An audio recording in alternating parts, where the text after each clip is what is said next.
எனக்கு வந்து அருண் பாண்டியன் சாரோட ஃபர்ஸ்ட் இயர் 2006 or 2007 வந்து சேர்ந்து நாங்கள் ஒரு படம் பண்ணியிருந்தோம். அவரு நடிச்சிருந்தாரு, நானும் நடித்தேன்.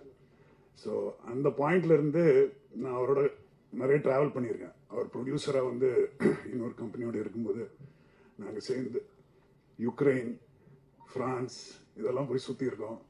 நிறைய விஷயங்கள் சேர்ந்து பண்ணியிருக்கோம். ஸோ எனக்கு அவரை ரொம்ப பிடிக்கும். அவர் எனக்கு ஒரு பயங்கர இன்ஸ்பிரேஷனாக இருந்திருக்காரு. அதுக்கப்புறம் தமிழ் படம் விட்டு நான் நிறைய தெலுங்கு படம் பண்ண ஆரம்பித்தேன். அந்த டைமில் கூட நாங்கள் டச்சில் இருந்திருக்கோம். கடைசியாக வந்து இப்போது அவர் இந்த படம் பண்ணுறதா சொன்னப்போ I was the most happiest.